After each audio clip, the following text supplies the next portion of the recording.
बिस्मिल्लाहिर्रहमानिर्रहीम। अस्सलाम वालेकुम नाज़रीन। एक रोज कबल आपने देखा कि एक नाइक फिल्म 2 का एक सीजन सामने आया और वो जो फिल्म का एक रिलीज होने का जो क्लिप था वो अवाम ने जब देखा तो अवाम ने मुख्तलिफ तरह की मीम्स बनाना शुरू की कि किस तरह जरदारी साहब, शहबाज शरीफ, चौधरी शुजात, एमकेएम तमाम वो लोग इकट्ठे हो गए जिनको अवाम माजी के अंदर कहती रही कि ये चोर उचक्के हैं, ये लुटेरे हैं, इन्होंने मुल्क को लूट लिया।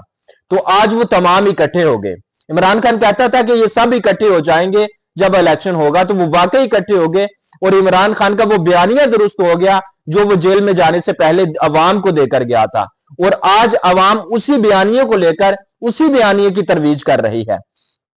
आज शेर अफजल मरवत साहब ने एक प्रेस कॉन्फ्रेंस की और उस प्रेस कॉन्फ्रेंस के अंदर उन्होंने जनाब कहा कि आसिफ जरदारी कल रात पीटीआई से राब्ता करने की कोशिश करते रहे, ये उन्होंने दावा किया। उन्होंने कहा कि पीपल्स पार्टी ने इंदिया दिया है कि हमारी तरजीह नून लीग की बजाय पीटीआई है। बानी पीटीआई का जबकि दो टोक मौकफ है कि मेंढर चुराने वालों के साथ मिलकर हुकूमत साजी हम नहीं करेंगे। ये पेशरफ्त कल हुई थी, लेकिन आज जनाब पीपल्स पार्टी के तरफ से भी बयान आता है और शेर अफजल मरवत की तरफ से भी बयान आया। उन्होंने कहा कि कल रात 11 बजे ये सब कुछ होता रहा और जो जरदारी साहब है वो हमसे राब्ता करने की कोशिश करते रहे। यानी कि जरदारी साहब एक तरफ तो शहबाज शरीफ के साथ मिलकर ये काम कर रहे हैं कि जनाब आओ हम आपका साथ देंगे, वजारत उज़्मा के लिए हम आपको इक़्तिदार पर लाएंगे, अवान में लाएंगे और आपको वोट भी देंगे, हम 29 फरवरी को आपके साथ हलफ भी उठाएंगे। और दूसरी जानिब जरदारी साहब बैकफुट पर कुछ लोगों से राब्ते में हैं और शेर अफजल मरवत के साथ मिलकर चाहते हैं कि जो मरकज के अंदर हुकूमत है वो भी हम बना लें, क्योंकि अगर इंडिपेंडेंट सीट्स पीपल्स पार्टी को मिल जाती हैं तो फिर पीपल्स पार्टी वफाक के अंदर हुकूमत बनाने में कामयाब हो जाएगी। क्योंकि इस वक्त इंडिपेंडेंट की सीट सबसे ज्यादा है, यानी कि तहरीक इंसाफ की सीटें। तो पहले ही सिंध के अंदर, बलोचिस्तान के अंदर पीपल्स पार्टी की हुकूमत बन रही है, तो आसिफ जरदारी भी चाहते हैं कि मौलाना फजल रहमान को हम साइड पे रखें, नून लीग को साइड पे रखें और हम किसी तरह पीटीआई को साथ में लाएं और हुकूमत बनाने के काबिल हो जाएं। वैसे इन बयान से लगता है कि जो शेर अफजल मरवत हैं उनकी गिरफ्तारी जल्द करीब है और हो जाएगी और ये ज्यादा अंदेशा है। कुछ खबरें भी ऐसी आ रही हैं। उन्होंने कहा आज क्योंकि कहा कि जरूरत पड़ी तो बानी पीटीआई एहतजाज की कॉल देंगे, 9 मई दोबारा हो या 10 बार हो, अवाम को उनका हक हम दिलाएंगे, ये शेर अफजल मरवत ने कहा। ये खतरनाक बयान है। वो एक फौज के मुखालिफ बयानियां डेवलप करने की कोशिश कर रहे हैं जिसको शायद अवाम अभी बाय नहीं करेंगे, लेकिन इसको पीटीआई वालों ने जरूर बाय किया है इस बयानिए को। उन्होंने साथ कुछ दावे किए कि बहुत सारी सीट्स जो हैं वो जतवाई गई हैं।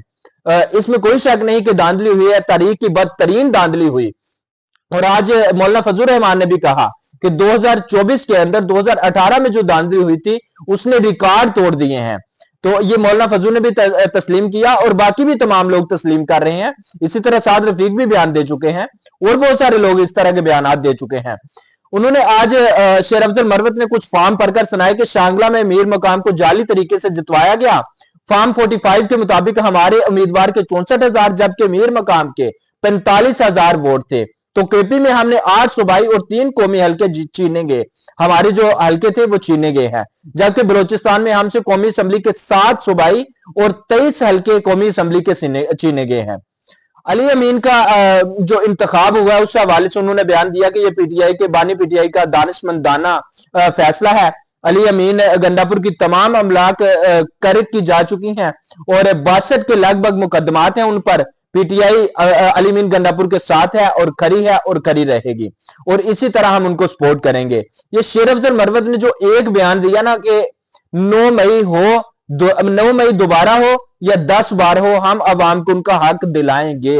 यानी कि 9 मई के अंदर फिर इनको भी घसीटा जा सकता है और आने वाला वक्त इनके लिए मजीद मुश्किल पैदा करेगा, क्योंकि आगे जब अपोजिशन लीडर सिलेक्ट होना है तो उसमें नाम आ रहा है कि शेर अफजल मरवत, बैरिस्टर गौहर या फिर लतीफ खोसा और शायद किसी और का भी नाम इसमें डाल दिया जाए। लेकिन अब तक की जो इतलात हैं उसके अंदर यहां पाकिस्तान के अंदर हुकूमत जो बनाता है उससे ज्यादा खतरनाक अपोजिशन लीडर होता है। आपने देखा था कि राजा रियाज अपोजिशन लीडर था और जब वो अपोजिशन लीडर थे वो एक ऐसे बंदे को सामने लेकर आए जो कभी सियासत में जनाब उस तरह इन नहीं हुआ था, यानी कि इनवारुल हक काकर।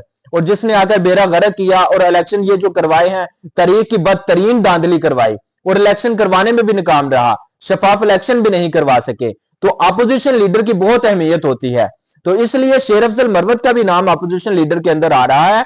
तो शेर अफजल मरवत को अपोजिशन बनाने की बजाय बेहतर यह होगा कि जो मुक्तदर हलके हैं वो उनको गिरफ्तार करवा दे या फिर उन पर सख्तियां जो है आए, और सख्तियां आने के बाद वो अपना वो बयानिया बदले जो वो एस्टेब्लिशमेंट के बयान बना रहे हैं इस वक्त, जो डेवलप कर रहे हैं और जो सोच परवान चढ़ा रहे हैं इस वक्त पीटीआई के वर्कर्स की, पीटीआई के कारकुनों की।